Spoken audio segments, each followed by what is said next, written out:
When it comes to President Trump's trade war, few Americans have been hit as brutally as farmers. The tariffs and China's retaliation have delivered a devastating gut punch, especially to U.S. soybean growers.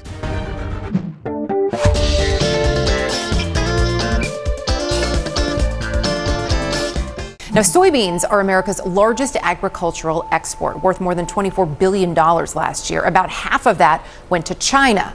This year, that number is effectively zero after Beijing imposed 20% tariffs on U.S. soybeans in retaliation for tariffs on Chinese goods. That collapse has left farmers reeling, with bankruptcies rising to the highest levels since 2021. And while President Trump is floating a $10 billion bailout, many say it may be too little, too late. I hope to break even, but we don't know. We're not cutting soybeans yet, and I don't know what the yield is. We're just finishing up corn. I'm a pretty low debt load farmer. I farm 800 acres. My equipment's all paid for. I do it all by myself. I'm a first generation farmer, so I don't have as big of problems as a lot of the guys do, but I have friends that farm thousands of acres, 5,000, 10,000, 11,000 acres. They've got worlds of problems. I don't know that there's any way to yield yourself out of it. So what does that mean for some of your friends? Does that mean they could ultimately lose everything? Yes, ma'am. I don't think that the average American understands when you go down to the bank and get a crop loan, you've put all your equipment up, all your equity in your ground, you've put your home up, your pickup truck, everything up. And if they can't pay out, and if they've rolled over any debt from last year, they're going to call the auctioneer, and they're going to line everything up, and they're going to sell it. Scott says farmers don't want bailouts. They want markets. But the tariffs with China have collapsed prices, tearing the market in half.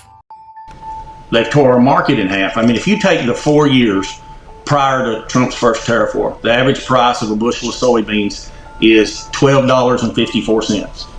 The average price for the 4 years during Trump's first tariff war is $9.39. That's $163 an acre swing to the minus. The next 4 years after the tariff war, the average price is $13.59. That's a $218 upswing. Now we're back to $10.21, I think the board is today. My local elevator's $9.79, so I'm at $172 an acre loss. The farmer can't continue to produce a crop below the cost of production, and that's where we're at, and we don't have anywhere to sell it. We're in a tariff war with China.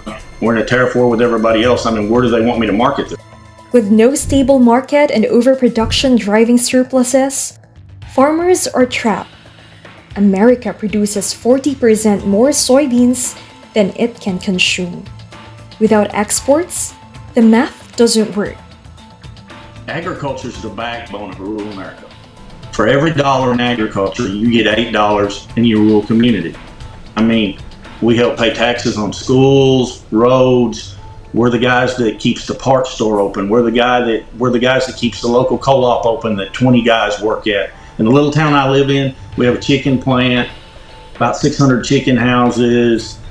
Except for the school and the hospital, almost our entire town of 7,000 people's economy revolves around agriculture. The message is clear.